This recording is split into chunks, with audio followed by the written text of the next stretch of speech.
बच्चों, Piyush Tripathi this side. बच्चों, इस समय जो चैप्टर हम पढ़ रहे हैं उसका नाम है haloalkanes and haloarenes. और इस चैप्टर को हमने न्यूक्लियोफिलिक सब्स्टिट्यूशन रिएक्शन तक कंप्लीट कर लिया है। अभी हम ऐसा तो नहीं कह सकते कि न्यूक्लियोफिलिक सब्स्टिट्यूशन रिएक्शन पूरी तरीके से कंप्लीट हो गया है, बट फिर भी हम लोगों ने काफ़ी हद तक न्यूक्लियोफिलिक सब्स्टिट्यूशन रिएक्शन को सीख लिया है। अब बस केवल उसका प्रैक्टिस करना बाकी है। अब आज का जो मेरा वीडियो है वो पूरी तरीके से डेडिकेटेड है डाउट्स को। ठीक है, तो सबसे पहली बात, जिन लोगों ने अभी तक पिछले लेक्चर्स नहीं देखे हैं या इस चैप्टर को कहीं से भी अभी तक नहीं पढ़ा है, वो इस वीडियो को तुरंत स्किप कर दें कि कोई फ़ायदा नहीं है अदरवाइज। ठीक है, और जिन्होंने पढ़ रखा है वो अपना आराम से इस वीडियो को देखें और अपने डाउट्स को दूर करें। लाइन से मैं एक एक डाउट के बारे में डिस्कशन करता जाऊंगा, आपको एक्सप्लेन करता जाऊंगा। सबसे पहला डाउट, सर कायरल कार्बन क्या होता है? कायरल कार्बन क्या होता है? तो बताने को तो मैं बता सकता हूँ कायरल कार्बन क्या होता है। कोई भी ऐसा कार्बन जिसकी ऑल फोर वैलेंसीज, जिसकी चारों वैलेंसीज, ठीक है, are satisfied by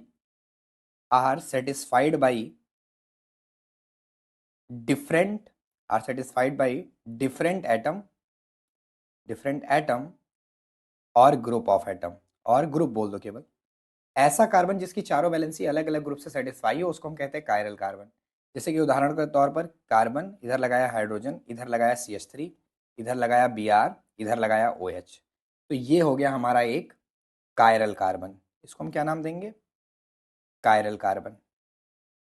chiral carbon. Chiral carbon का ही दूसरा नाम होता है। कायरल कार्बन में आप देख पा रहे हो कि कहीं से भी हम एक लाइन ऑफ सिमेट्री नहीं ड्रॉ कर सकते हैं, कहीं से भी सिमेट्रिकल होगा ही नहीं क्योंकि चारों वैलेंसी अलग अलग हैं। तो इसलिए इसका एक और नाम होता है। क्या नाम होता है? ध्यान से सुनना। Asymmetric carbon. Asymmetric carbon. Change कर लेते हैं उसको थोड़ा, एसिमेट्रिक कार्बन। तो मैं इसी को एक और नाम देने जा रहा हूँ, ध्यान से सुनना। इसी को बोलते हैं कायरल कार्बन और इसी को क्या नाम बोलते हैं? Asymmetric carbon.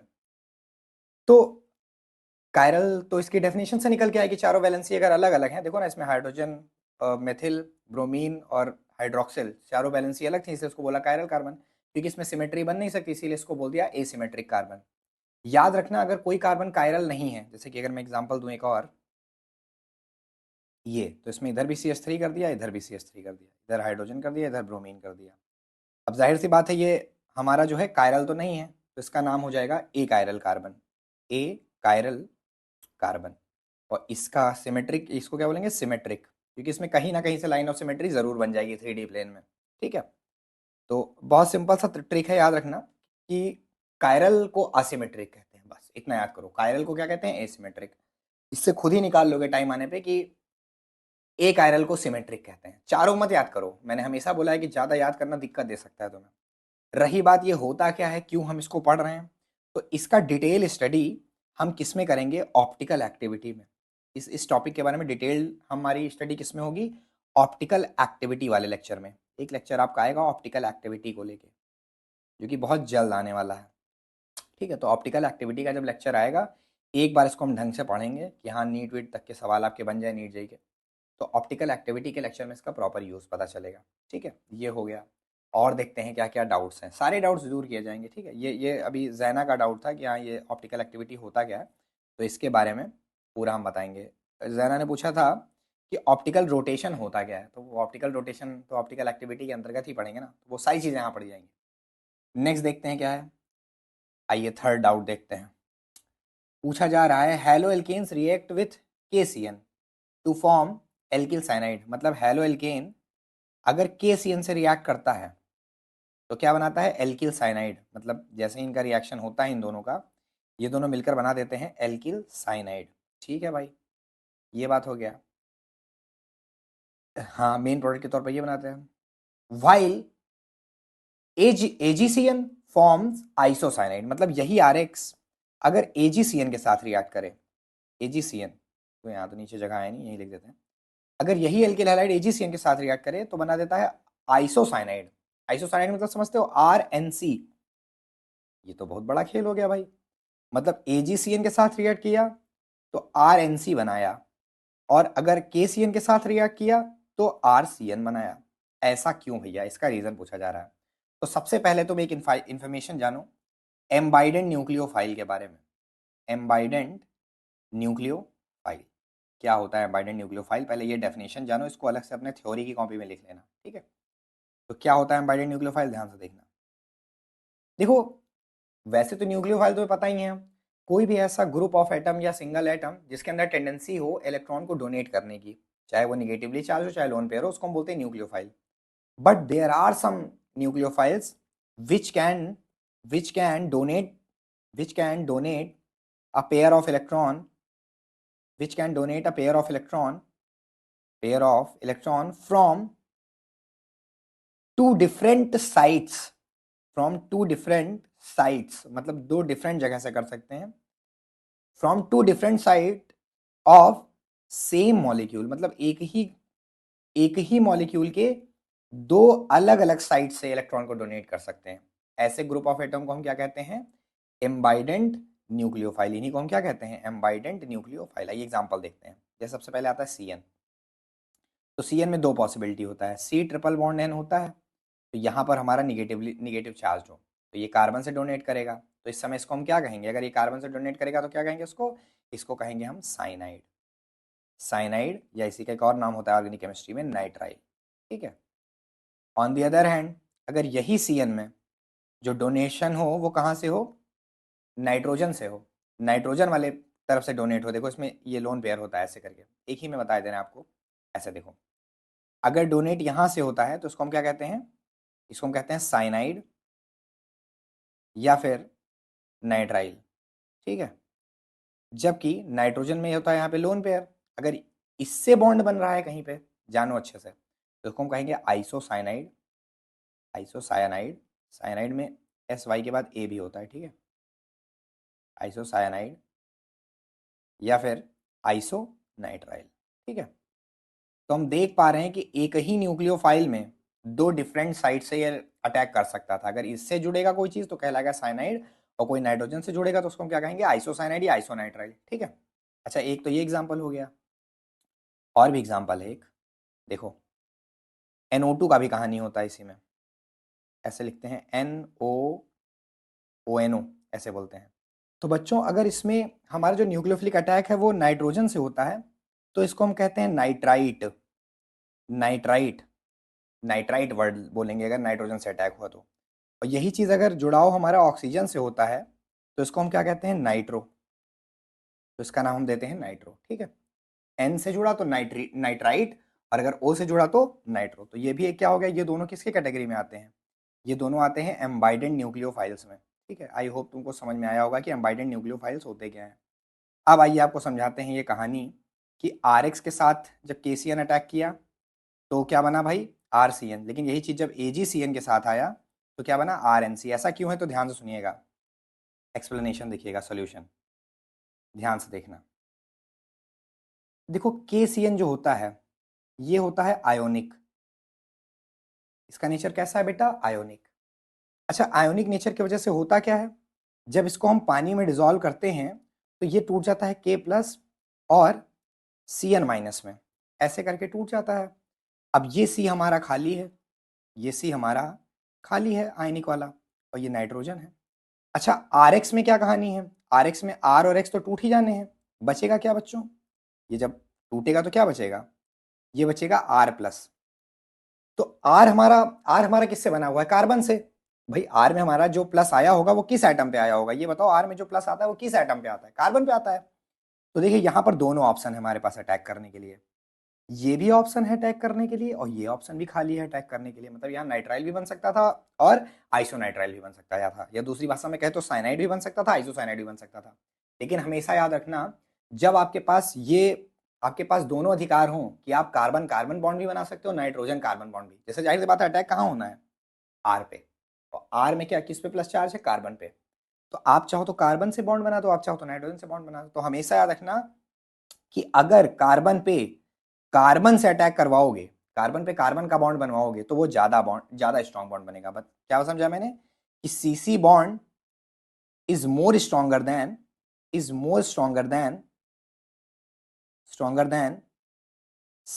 Bond. CN bond, CC bond is more stronger than CN bond.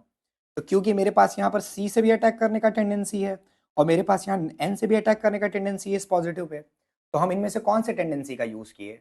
उस टेंडेंसी का यूज किए जिससे ज्यादा स्ट्रॉन्ग बॉन्ड बने। सर स्ट्रॉन्ग बॉन्ड बना के फायदा क्या?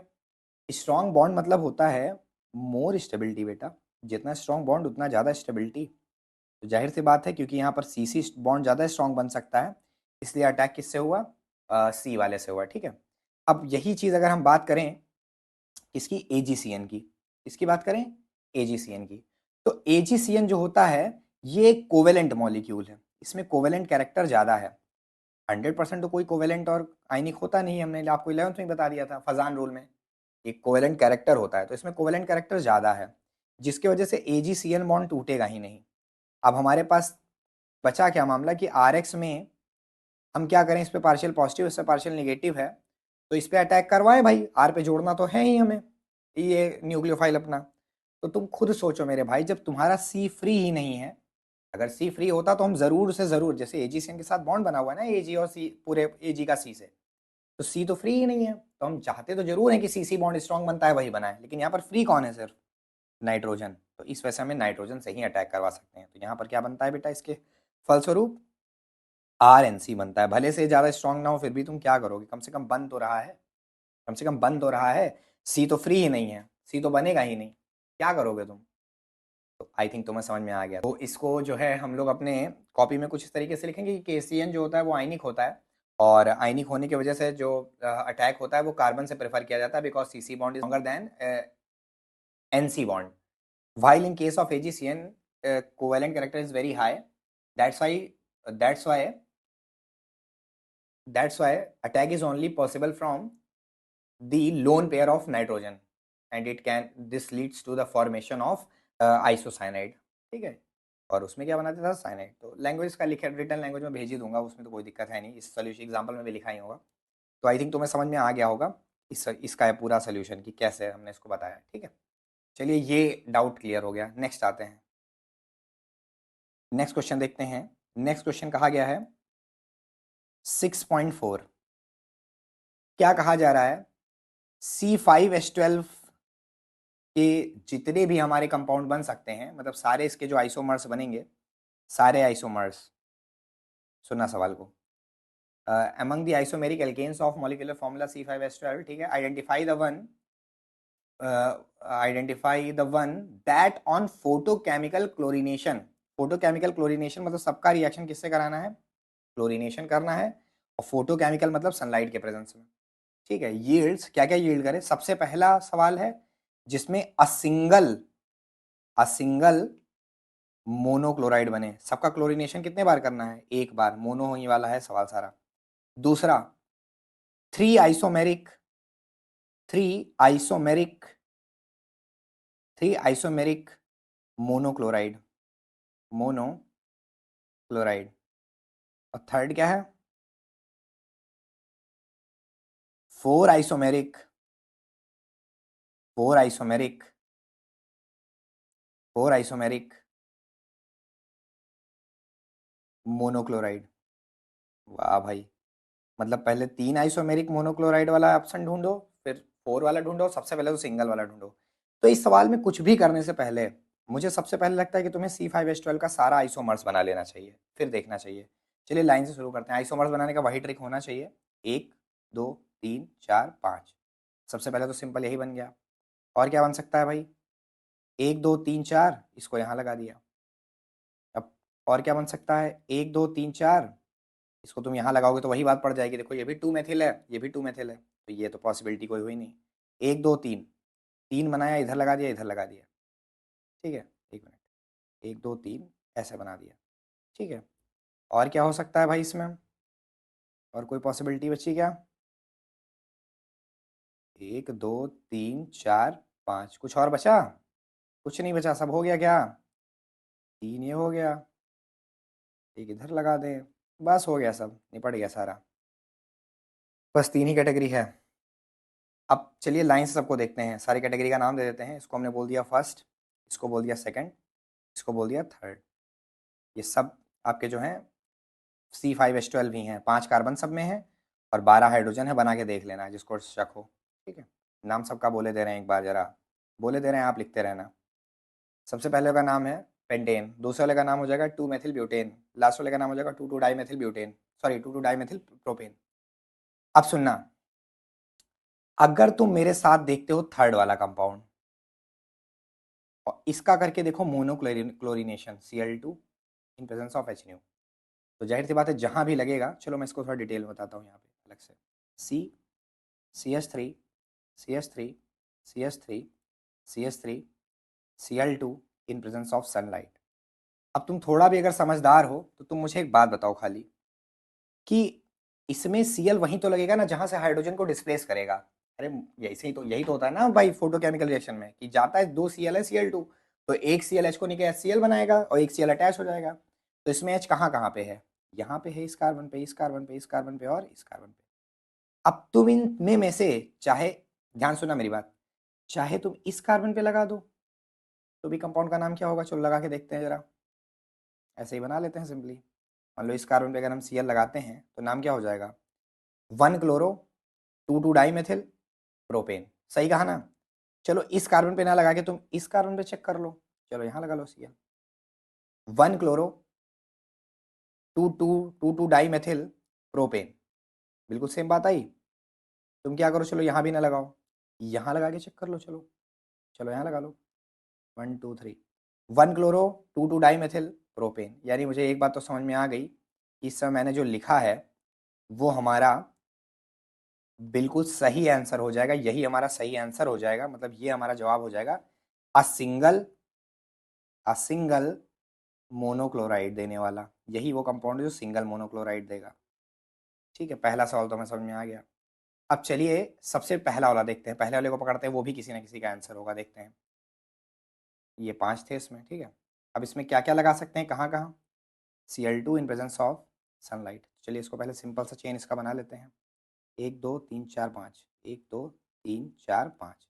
देखो यहाँ Cl लगाते, ध्यान से देखना, अगर यहाँ Cl लगाते तो बन जाता 1 क्लोरो पेंटेन। चलो ठीक है, यहाँ लगाते 2 क्लोरो पेंटेन, यहाँ लगाते 3 क्लोरो पेंटेन। कहानी क्लियर है ना। यानी ये वो कंपाउंड हो गया जो थ्री थ्री आइसोमेरिक, क्योंकि सब में देखो इस्तेमाल तो 1 क्लोरो और 5 कार्बन वाला ही कंपाउंड हो रहा है पूरा, है ना, और तो कुछ हो नहीं रहा। थ्री थ्री आइसोमेरिक, 3 आइसोमेरिक मोनोक्लोराइड्स देने वाला एग्जाम्पल कौन हो गया, ये हो गया। आई बात समझ में, बढ़िया से पेशेंस के साथ रुके रहो बस खाली। ठीक है, अब बीच वाला पकड़ते हैं, वही वही आंसर हो जाएगा हमारा, 4 4 देने वाला वही हो जाएगा, वो ऑटोमेटिक समझ गए हम क्या समझ गए, तुम भी समझ ही गए होगे। ये देखो, अब इसमें आओ देखते हैं, Cl2 के साथ रिएक्ट कराया सनलाइट, बना लेते हैं इसको भाई। रुकियो बेटा, हाँ ठीक है, देखो यही था कि कुछ और था, नहीं ये ऐसे नहीं था, ऐसे था ये, हाँ। और पहले इतना बना लो, देखो अगर हम इसमें यहाँ Cl लगाते हैं तो नंबर हो जाएगी 1 2 3 4। क्या नाम हो जाएगा भैया इसका, 1 क्लोरो 2 मेथिल ब्यूटेन। ठीक है, अगर इसमें हम यहाँ लगा देते हैं तो अभी भी क्या नाम हो जाएगा, 1 क्लोरो 2 मेथिल ब्यूटेन। तो यानी ये दोनों सेम ही हुए, इनको अलग अलग मत गिनना, तो अभी तो एक बना है। दूसरा पॉसिबिलिटी क्या है, यहीं क्लोरो लगा दो, क्योंकि चार चार बॉन्ड पूरे तो है नहीं, हाइड्रोजन एक हटा सकते हैं ना यहाँ से, देखो 3 ही बॉन्ड तो लगे हुए थे, तो एक हाइड्रोजन तो यहाँ से हट ही सकता है, अभी 3 ही बॉन्ड तो बने हैं, 4 बने होते तो यहाँ ना लगाते। तो अब क्या हो जाएगा, 2 क्लोरो 2 मेथिल ब्यूटेन, तो 2 प्रोडक्ट हुए। तीसरा क्या हो जाएगा, यहाँ लगा देना, यहाँ लगाने से क्या होगा, 2 क्लोरो 3 मेथिल, देखो अभी तक ये आया नहीं था, 2 क्लोरो 3 मेथिल, ये हो गया तीसरा कंपाउंड। और लास्ट पॉसिबिलिटी, एक क्लोरो यहाँ लगा दें तो 1 क्लोरो 3 मेथिल। हाँ मुझे पता है कि यहाँ लगाने पे भी तुम कह रहोगे कि 1 क्लोरो आ चुका है, तो 1 क्लोरो आ चुका है, लेकिन तब 1 क्लोरो 2 मेथिल आ रहा था ना, अब क्या आ रहा है, 1 क्लोरो 3 मेथिल आ रहा है, तो ये डिफरेंट हुआ। तो टोटल कितने प्रोडक्ट दिए भाई इसने टोटल दिए हम लोगों को, कितने प्रोडक्ट दिए भाई अपने आप को, इसने दिए 4 आइसोमेरिक, आइसोमेरिक सबका मॉलिक्यूलर फॉर्मूला सेम था, सब में क्लोरीन उतने कार्बन उतने हाइड्रोजन यूज कर रहे थे, तो 4 आइसोमेरिक मोनोक्लोराइड्स। अच्छा खासा कठिन सवाल था ये, मतलब अगर समझ के किया जाए तो। चलिए ये सवाल भी हमने आपको समझा दिया, ठीक है। नेक्स्ट देखते हैं भाई क्या है, ये दोनों हो गए हाँ भाई, ये सवाल देखते हैं। कन्वर्जन है कुछ। कन्वर्जन मतलब कन्वर्ट करने का तरीका, कि कैसे आप कन्वर्ट करोगे उसमें, ठीक है। तो कोई एक कन्वर्जन तो इसमें ऐसा था जो आप अभी नहीं कर सकते थे, बताता हूँ आपको, सब चीज़ें बताता हूँ। हम्म, सबसे पहला, प्रोपीन, एक मिनट, प्रोपीन से क्या बनाना है, प्रोपेन वन ऑल। तो कभी भी कोई कन्वर्जन करना हो ना, तो सबसे पहले उसका स्ट्रक्चर बना लो मोहब्बत के साथ। आइए हम भी वही करेंगे। तो प्रोपीन मतलब क्या हो गया, CH3 CH double bond CH2, propene. और इससे बनाना क्या है, प्रोपेन वन ऑल, यानी CH3 CH2 OH। ये चाहिए भाई प्रोपेन वन ऑल। तो मेरे भाई तुम बहुत ध्यान से मेरी बात सुनो, मुझको यहाँ पर चाहिए वन पे ऑल। तो अगर मैं सिंपली यहाँ पर HBr लगा दूँ तो क्या बनेगा इससे, CH3 CH2, और HBr में Br उस वाले पे जाएगा जहां पर हाइड्रोजन कम हो। भाई मार्कोनी कोवेडिशन रूल लगेगा, बॉन्ड टूटने पे Br वहां जाएगा जहां हाइड्रोजन कम हो, यानी यहाँ लग जाएगा। पर यहाँ लगाएंगे तो बाद में OH भी यहीं आ जाएगा फिर। तब तो ये बेकार है भैया, तब तो ये बेकार है, कोई मतलब ही नहीं रह गया इसको। तो हम क्या करेंगे, यहाँ पर हम ले लेंगे पैरोक्साइड। पैरोक्साइड लेने से रूल पलट जाएगा और यहाँ पर लग जाएगा 2, और OH यहाँ आ जाएगा, सॉरी Br यहाँ आ जाएगा। अब हम क्या करेंगे, देखो हमने अल्कोहल से एल्किल हैलाइड तो प्रिपरेशन में सीखा था, लेकिन अगर कभी एल्किल हैलाइड से अल्कोहल में जाना हो तो उसका तरीका होता है एक्वस KOH। ध्यान से मेरी बात सुनना जो बताने जा रहा हूँ, हमेशा इस बात को ध्यान रखना, कभी मत भूलना। जो एल्कोहलिक KOH होता है वो HBr को हटा देता है। मतलब अगर इसी जगह तुम एक्वस की जगह एल्कोहलिक ले लेते तो वो इस Br को और इसके बगल वाले हाइड्रोजन को ले जाता और डबल बॉन्ड दोबारा से बना के यही सिचुएशन क्रिएट कर देता, यहाँ पहुंचा देता आपको, जिसको बोलते हैं सेट्जेफ रूल। लेकिन क्योंकि यहाँ पर हमने एक्वस KOH लिया, यही अंतर है एल्कोहलिक KOH और एक्वस KOH में। एल्कोहलिक में एलिमिनेशन होता है और एक्वस में सब्सटीट्यूशन होता है। तो जैसे ही हम यहाँ एक्वस KOH लेंगे, यहाँ बन जाएगा CH3 CH2 CH2 OH। तो ये बन गया हमारा क्या, प्रोपेन वन ऑल। पहला पार्ट हमने आपको करा दिया। अब आइए देखते हैं कन्वर्जन का सेकंड क्वेश्चन। मुझे पता था इसमें अधिकतर, हाँ ये थोड़ा सा कठिन है। Ethanol, ethanol to but one yne. तो यार ये सवाल मेरा बाद में ही बताने का मन है, इसका बहुत बड़ा रीज़न है, अभी हम बताएंगे तो तुमको बहुत ख़राब लगेगा इसको, क्या बताएं। और मैंने देखा CH3 CH2 एथेनॉल OH, मैंने देखा इसमें एक बच्ची है, मैं नाम नहीं लूँगा, उसने क्या किया बेटा, यहाँ पर उसने सोडियम के साथ, बहुत प्यारी बच्ची है वो, ड्राई ईथर लिया और इसको डबल कर दिया। बाबू एक बात बताओ मुझे, ये जो सोडियम के प्रेजेंस में, ड्राई ईथर के प्रेजेंस में डबल करने वाला नियम है, वो अल्कोहल पे भी लगता है क्या? नहीं बाबू, वो अल्कोहल पे नहीं लगता है, वो सिर्फ और सिर्फ लगता है हमारे हेलो एल्केन पे। मतलब यहाँ हेलोजन होता तो तुम वो लगा सकती थी बाबू, नहीं है ना हेलोजन, यहाँ तो OH है ना, तुम कैसे लगा दोगी वो। पहले इसको हैलाइड में कन्वर्ट कर लेना है, सबसे पहला काम वही है। तो OH को हटा के Cl लगाने के लिए सबसे अच्छा मेथड कौन सा होता है, SOCl2। इसको डार्जन मेथड भी कहते हैं, याद रखना, ये भी सवाल मैंने अभी इसी साल का IIT का पेपर कर रहे थे हम, तो वहाँ हमने पढ़ा, तो वहाँ पर ये चीज़ ज़रूरी पूछी गई थी। क्या है, फिर से बोलता हूँ, ध्यान से सुनो मेरी बात। जैसे हम लोगों ने अल्कोहल से एल्किल हैलाइड बनाने, अल्कोहल से हेलो एल्केन बनाने के कितने सारे मेथड पढ़े थे, उसी में हमने पढ़ा था कि थायोनिल क्लोराइड से जो मेथड है बनाने का वो बेस्ट मेथड है, क्योंकि इसमें बचे हुए जो दो दो बाई प्रोडक्ट हैं, यानी कि SO2 और HCl, वो दोनों इस्केपेबल होते हैं, इवेपोरेट हो जाते हैं, गैसियस गैसियस फेज में होते हैं। तो इस मेथड को, जो ये बेस्ट मेथड होता है अल्कोहल से हेलो एल्केन बनाने का, इसका नाम होता है डार्जन मेथड। क्या नाम होता है, डार्जन मेथड। तो ऐसा करते ही यहाँ आ जाएगा CH3 CH2 OH, ठीक है। अब बेटा CH3 CH2 Cl। अब बाबू को इसको हम डबल कर भी देना है, के मदद से, ड्राई ईथर की मदद से, तो यहाँ बन जाएगा CH3 CH2 CH2 CH3। बेटा ब्यूटेन तो बन जाएगा, लेकिन ब्यूट वन आइन नहीं बनेगा इससे, तो उसका एक पूरा अलग तरीका है, हम बताए दे रहे हैं, हम बताना नहीं चाहते थे अभी, बाद में बताते तो थोड़ा ज़्यादा मतलब इन्फ्लुएंसिंग रहता है ये। इसके लिए एक रेजेंट होता है CH ट्रिपल बॉन्ड CNH2, ये एक न्यूक्लियोफिलिक रिएक्शन कराने वाला रेजेंट है। ये देखो, इसको याद कर लेना, इतना याद कर लो कि इसमें एक एथाइन वाला पार्ट होता है। कैसे याद करोगे, सुनो, इसमें एक एथाइन वाला पार्ट होता है और दूसरा पार्ट इसमें NH2 होता है। ये C पे होता है प्लस और NH2 पे होता है माइनस। चलो इसके बारे में हम बाद में तुम्हें बताते हैं, इसको रहने दो, अभी मत करो, इसको हम बाद में ही बताएंगे, यहाँ तक ध्यान रखना अपना। मैं इसको बताता हूँ बाद में पूरे एंथुजियाज्म के साथ, इसको मैं दो तरह से बताऊंगा। कितने तरह से, दो तरह से, लेकिन अभी मत जानो इसको, थोड़ा सा टाइम बीतने दो, कुछ चीज़ें पड़ी रहें तो ज़्यादा बेहतर है। लास्ट देखते हैं, लास्ट वाला बताए दे रहे हैं, लास्ट वाले में कोई दिक्कत नहीं। लास्ट वाला क्या कह रहा है, बहुत कुछ सिखा के जाएगा वो कन्वर्जन। हमारी नज़र में ना बेटा, सब लोग सुन लो, मेहता सना हैरा जितने भी हो, जैना वगैरह, मेरे नज़र में ना वो क्वेश्चन क्वेश्चन ही नहीं है साला, जो कुछ सिखा के ना जाए। वो क्वेश्चन मेरी नज़र में क्वेश्चन नहीं जिसको ऐसे पेन उठाया, ऐसे करके कर दिया, हो गया। वो क्वेश्चन क्वेश्चन है, 4 3 12 क्वेश्चन है क्या ये? कुछ नहीं है, वो बेकार है। क्वेश्चन वही जो फंसे हमारे दिमाग में बैठे बड़ी देर तक कि ये कैसे होगा, कैसे होगा, वही तो क्वेश्चन है यार, जो एकदम कहते हैं ना नचा के रख दे। वही क्वेश्चन क्वेश्चन है, सिखा के जाएगा ना वो कुछ। समझ गया मेरी बात? ठीक है, अब ध्यान से सुनो। लेट मी हैव सम रुमाल, लेट मी हैव सम सूखापन।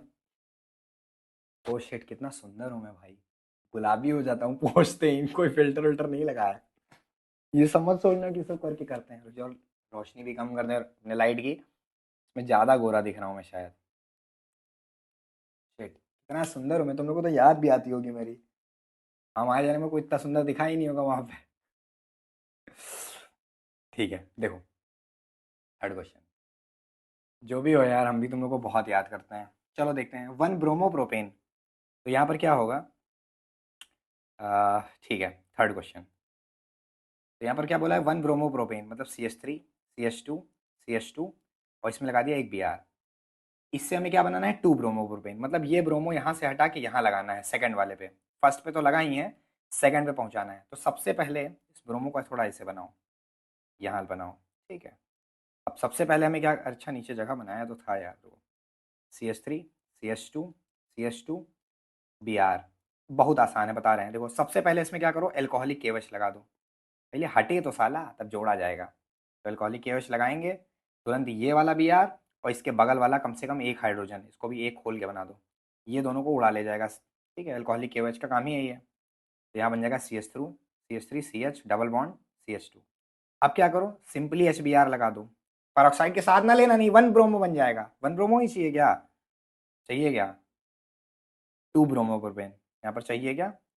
इससे हमें चाहिए 2 ब्रोमोप्रोपेन चाहिए था, 2 ब्रोमोप्रोपेन। तो 2 पे चाहिए ना, मतलब मुझे यहाँ पे चाहिए, इस वाले पे हमको जो है, इस वाले कार्बन पे चाहिए। तो HBr लगाओ, पेरोक्साइड मत लो। पेरोक्साइड लोगे तो 1 ब्रोमोप्रोपेन बन जाएगा बे, वो भी अलग के लिए है, वो भी कभी काम आएगा। तो क्या हो जाएगा, CH3 CH Br CH3।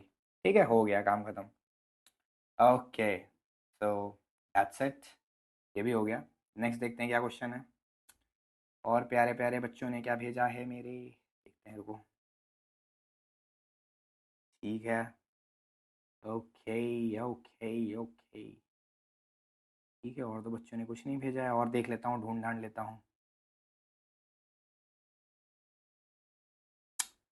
Sir कैसे पता लगेगा कि इसको SN1 मैकेनिज्म से करना है या SN2 से? देखो, क्या कहा गया है, 6.17 क्वेश्चन है। सवाल में कहा जा रहा है, आउट ऑफ, एक तो ये कंपाउंड CH2Cl, और दूसरा ये कंपाउंड बेंजीन रिंग, इसके साथ लगा हुआ है CH, फिर बेंजीन रिंग, उसके साथ Cl। Which is more easily hydrolyzed by aqueous KOH? Yes बाबू, आपने पूछा है कि कैसे पता चलेगा कि SN1 मैकेनिज्म से करना है या SN2 से। वाह, पता है तुम लोग को लगता होगा कि नहीं यार, मैं ओवर एक्टिंग करता रहता हूँ, जब भी बात करता हूँ तो बाबू वो बोल के।